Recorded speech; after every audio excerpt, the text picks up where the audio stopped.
味も違う。すっごい美味しいです。一番美味しい。ダントツですね。特徴がないかな。一番甘い香りがします。ストーブ鍋とバーミキュラ鍋を比較。ご飯が美味しく炊ける鍋はどっち？ストーブココットラウンドとバーミキュラオーブンポット1、そしてバーミキュラライスポット。3種類の鍋を使ってご飯炊き比べをしました。3つのお鍋に違いはあるのでしょうか？ぜひ最後まで楽しんでいってくださいね。この動画は2019年5月24日に投稿したものを再編集しています。元の動画は BGM の関係で削除しています。また、バーミキュラ鍋は2023年にリニューアル、オーブンポット2としてより軽くなった新しいシリーズもあります。ですが動画で使用しているのは古い方のオーブンポット1です。オーブンポット1は現在黒のマットブラックのみの販売になっています。では、ここから動画本編スタートです。概要欄に目次をご用意しています。結果のみ気になる方は目次から飛んでくださいね。こんにちは、みすずです。今日は先日、無水鍋の決定比較、バーミキュラとストーブ、どっちがいいのっていうのを対決したんですけれども、その時にお鍋のサイズが22センチのバーミキュラ鍋と20センチのストーブ鍋を使っていたので、今回は22センチのストーブ鍋を購入して、どっちがいいのっていうのをもう一度比べてみたいと思います。前の動画に新しくストーブ鍋を買った場合にすること、鍋おろしの方法の動画もご紹介してますので、よければそちらもぜひ見てみてください。同じ22センチの鍋を使いますが、念のため大きさを比べてみます。同じ22センチを買っても結局これくらい差がありました。バーミキュラの方が少し大きいようです。公式サイトを参考に表にまとめてみました。なので厳密には同じサイズではないんですけれども、ちょっとこちらで検証させてください。で、今日は簡単にどちらもご飯を炊いていきます。あとですね、もう一つ、バーミキュラ鍋といえばライスポットっていう電気鍋も出ているんです。この動画を撮影していた当時、ライスポットをモニターレンタルさせていただいてました。今回の企画は案件ではなく、私がこれらの鍋の違いが気になったので勝手に比べています。ライスポットはとっても良いお鍋だったので、レンタル終了後購入をかなり迷いました。迷って結局私が購入したのが以前動画でご紹介したホットクックです。ホットクックはライスポットよりも軽く、また自動で混ぜてくれる点が魅力的でした。無水調理や低温調理もできますし、自動で麺を茹でたり、乾燥スパゲッティを茹でずに加えてナポリタンを作ったりと、ライスポットにはない機能があります。でも、ライスポットのようにジュージュー焼くことはできません。また、ホットクックで炊くご飯は一般的な炊飯器で炊くご飯のようなごく普通な味です。この点はライスポットの方が良かったなと思います。ホットクックをご紹介した動画も投稿しているので、概要欄にリンクを貼っておきますね。で、これ同じようにホーローのお鍋なんですけれども、タイマーを使ったり、温度設定をしたり、予約設定をしたりすることができるお鍋になります。で、そちらがすごくご飯を炊くのが美味しいということで、ライスポットっていう名前になってますので、バーミキュラ鍋との比較っていう意味も込めて、ライスポットでも一緒に炊いていこうと思います。では、炊き比べを開始します。まず、一番時間のかかるライスポットから始めます。ライスポットでの炊飯には1時間かかります。炒め物、焼き物、煮物だったらこっち、ご飯だったらこっちです。で、この中にお米を入れます。浸水させたお米。お水を測る計量カップがついているので、ここの1合分までお水を入れて炊きます。で、このライスポット、お米を測るカップもついています。では、お水1合分測ったので、これを入れていきます。では炊いていきます。電源を押して、このご飯のマーク、白米、玄米と、炊き方ですね。普通、おこげ、おかゆ。なので白米普通で炊いていきます。炊飯量1合、1.5 合、2合、ここで調節します。あとは時間ですね。このままだと浸水時間も含まれてます。今回は洗ってからもうすでに浸水させているので、浸水時間30分を引いた時間でスタートボタンを押します。1時間ほどで炊き上がります。先ほど言ったように、このライスポットが一番炊く時間が長いので先にスタートをしました。残りのお鍋は浸水させてあれば沸騰してから8分ぐらいですかね、1合の場合。炊飯器よりも断然早いので、ほんと鍋炊きおすすめです。というわけで、ストーブとバーミキュラでも炊いていきます。今回は3つの鍋で1合ずつご飯を炊きますが、22センチの鍋に対して1合は少なすぎます。炊飯の目安量はストーブ鍋の場合22センチで3から4合、バーミキュラ鍋は4から6合です。念のため14センチのストーブとバーミキュラを使って再度炊き比べをしてみたので、動画後半でご紹介しています。ではストーブ鍋から炊き始めます。洗って浸水させたお米1合とお米と同量のお水。ストーブ鍋での炊き方は公式サイト通りに蓋をせず中火にかけます。このページのリンクは概要欄に貼っておきます。蓋を開ける理由ですが、沸騰してからひと混ぜしたいので、この見極めをするために開けています。ただ今回は鍋サイズに対してお米と水が少なすぎて干上がる可能性もあるので、蓋を少しずらしてかぶせておきますね。バーミキュラ鍋でも炊飯していきましょう。こちらも公式サイト通りに炊きます。このページのリンクは概要欄に貼っておきますね。お米と同量もしくは 1.1 倍のお水を入れます。蓋をして中火にかけます。鍋の縁から水滴がこぼれてくるまで待ちます。その後ごく弱火にして約13分です。ストーブ鍋での炊飯は少し特徴的です。私は2017年にストーブ講習会に参加した時にストーブデモンストレーターさんに伺いました。その時に伺った説明の通りに今回ご紹介します。まず中央までしっかりブクブク沸騰するまで待ちます。次に鍋底からのの字を書くように全体をひと混ぜします。混ぜるとカニ穴が出てきます。この穴を確認したら蓋をします。ここで2秒待ちます。それから弱火にします。2秒待つことで鍋の中に圧がかかるそうです。弱火にしたら10分、1合の場合は8分炊きます。この時の講習会の内容はブログにまとめています。概要欄にリンクを貼っておきますね。ストーブ鍋のサイズによっての炊飯量はこちら。じっくり見られたい方は画面を止めてご覧ください。ストーブ鍋の方が炊けました。ガスの場合は炊けるともう勝手にスイッチが、中のお水がなくなると火が止まるんですよね。これは SI センサーコンロの安全機能の作用かと思います。センサーが鍋底に触れているので、空炊きや揚げ物をしている時の高温など異常な加熱を感知して自動消火してくれる機能です。ストーブ鍋は蓋をして弱火にした状態から7分ちょっとで炊けました。バーミキュラ鍋の方も火が止まりました。トータルで10分ほどでした。このまま2つとも10分蒸らしてから比べてみます。はい、ライスポットも炊き上がりました。ライスポットは蒸らし終わりで音が鳴るので、音が鳴ったらもう取り出してもらって OK です。保温機能っていうのはついていないです。ではライスポットから見ていきましょう。開けます。ではそこから返して、お茶碗は東武さんのお茶碗なんですけれども、青いストーブ茶碗に盛ったのが、ライスポットご飯ですね。続いて先に蒸らしの終わったストーブ鍋オープン。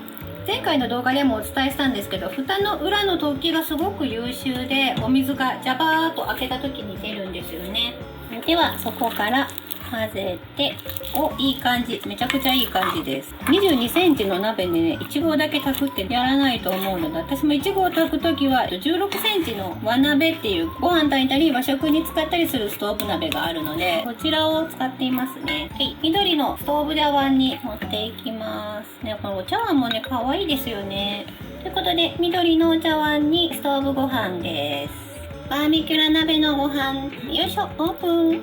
さっきよりジャーが少ないですよね。やっぱり蓋に水蒸気をくっつけるっていう作用はストーブ鍋が優れてるのではないかなと思います。実はこのバーミキュラ鍋でご飯を炊くのは私は初めてです。先ほども言ったストーブは鍋の16センチ、こちらをよく炊飯には使ってます。こちらのお茶碗に入れていきますね。こんな感じですね。バーミキュラご飯出来上がりです。ライスポットご飯、ストーブご飯、バーミキュラ鍋ご飯、3つのご飯炊き上がりました。見た感じはどれも同じ感じですね。はい、というわけでご飯炊き上がりました。どれが一番美味しいかな？香りが違ったりするのかな？気のせいかライスポットのご飯が一番甘い香りがします。香りに違いがねあると思わなかったけど、なんでだろうあとは同じ感じに見えます。ということで食べてみます。ライスポットから手に持ったのでライスポットからいきますね。いただきます。少し水分が多い。私は多分そんなに柔らかいご飯は好きじゃないです。柔らかめです。でも、さっき言ったように香りがすごい甘い。次はストーブご飯。でも香りは本当にライスポットの香りの方が甘いご飯の香りがしました。味も違う。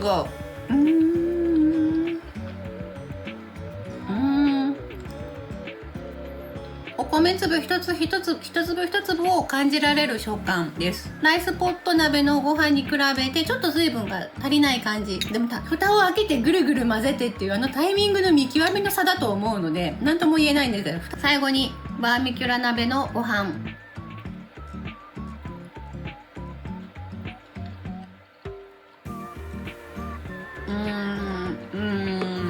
ライスポット鍋のご飯です。ライスポットすごい優秀。ライスポット鍋ってこのバーミキュラ鍋がそのまま中に入った電気鍋なのでそんなに差はないと思ってたんですけれども、バーミキュラ鍋のご飯とライスポット鍋のご飯は全然違いまして、多分火加減のこの私の調節具合でもよるんですよね。ライスポットだと電気で全部やってくれるからベストなタイミングで炊き上がってるなと思います。すごい美味しいです。やっぱりさ、自動でやってくれるっていいですよね。ストーブ鍋バーミキュラ鍋は炊き方がちょっと違ったのでどっちがどうっていうのを決めちゃうのはあれかもしれないんですけど、ストーブ鍋のご飯の方が私は好きです。一粒一粒が感じられますね。あとお米も甘いけど、でもライスポット鍋のこのご飯が断然甘くてちょっとしっとりしてるけど、それは多分炊く時にお水の量をご自身で調節すれば済む話ではないかなと思います。美味しいです。バーミキュラ鍋のご飯は別に批判してるわけじゃないんですけど、米粒一粒一粒のこの粒々が感じられなくって、うち炊飯器がないんでわかんないんですけど、炊飯器ご飯と比べたらきっと断然美味しいんだと思うんですけど、粒々が感じられないのと特徴がないかな。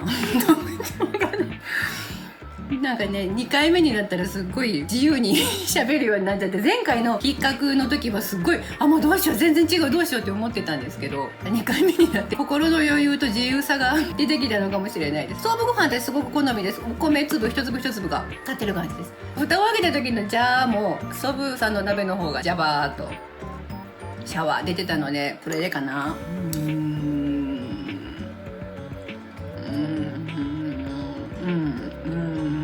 でもストーブご飯とバーミキュラご飯の2つでどっちがどうって比べるよりもはるかにライスポットご飯が美味しいです。こんなに違うんですね。やっぱり温度管理をしてくれてお水の分量も決まっててってなると、誰が炊いても同じ。使うお米によって若干違うから、それによって水分量変えないといけないとは思うんですけど、うちのお米は旦那さんの方の実家で作ったお米なので、市販のお米よりも水分量が多くってちょっと少なめにいつも炊くんですね。だからちょっとじっとりした仕上がりになっちゃったのかもしれないです。ライスポットご飯。ご飯が美味しくなくっちゃとにかく嫌だっていう方にライスポットめちゃめちゃおすすめですね。こんな違うんですね。すっごい美味しいです。普段そんなにご飯でご飯ばっか食べないんですけど、これは全然食べれますね。ちなみに今まではライスポットで炊くご飯は水分目分量で、あと大抵なんか具が入ってました。私はもう白米だけでライスポットのお鍋でご飯を炊いたことが今までなかったですけど、すっごい美味しいです。一番美味しいダントツですね。ダントツでストーブ鍋とバーミキュラ鍋とどっちのご飯が美味しいかっていうと、私はストーブさんのお鍋の方がお米一粒一粒が感じられて好きですけど、断然美味しいですよ、ライスポットが。という結果になりました。やっぱりご飯を美味しく炊くお鍋っていう名前で売られてるだけありますよね。さて、14センチの鍋を使って1合炊いて再度炊き比べをしてみました。まずはストーブ鍋。お米と同量のお水を入れ中火にかけます。中央まで沸騰したらひと混ぜ。蓋をして2秒待って弱火にします。ここから8分ほどで炊けます。続いてバーミキュラ鍋です。お米と同量の水を入れ蓋をして中火にかけます。鍋の縁から水滴がこぼれてきたらごく弱火にします。ここから約13分で炊けます。どちらも炊けたら10分蒸らします。こちらがストーブ鍋のご飯。こちらがバーミキュラ鍋のご飯。食べ比べてみましたが、22センチで1合を炊いたこの動画の時の感想と変わりませんでした。これは私個人の感想なので、気になる方はぜひ炊き比べやってみるのも楽しいですよ。炊きたて熱々のご飯で比べてしまうとちょっと違いが分かりにくいので、少し冷めてからの方が分かりやすかったです。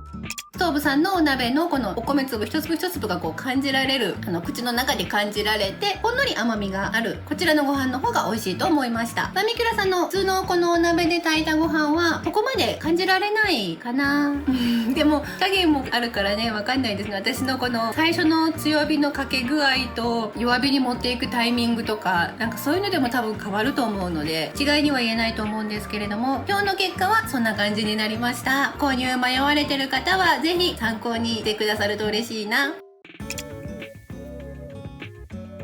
ライスポットはご飯を炊く以外でも温度管理ができるので、例えば蒸し鶏、鶏ハムとかそういう低温で調理したいものにも向きますし、あとヨーグルトを作るとか納豆を作るとか自家製天日を作るとか温度管理してくれるから、サワークリームとか何でもいいんですけど、やっぱり発酵物にすごく使えます。低温30度から90度までだったかなまで温度管理ができて、6時間タイマーがついて、温度が一定なので飴色玉ねぎが一番作りやすいのがライスポットかな。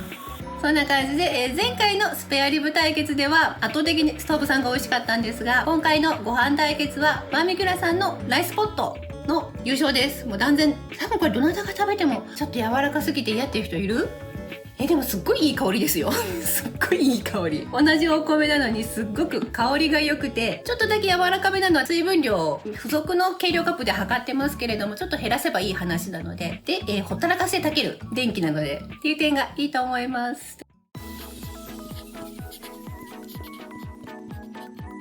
というわけで今日も最後まで見てくださりありがとうございました。この動画が参考になったよっていうとても心優しい方は高評価と、あとチャンネル登録もしてくださると嬉しいです。ではまた。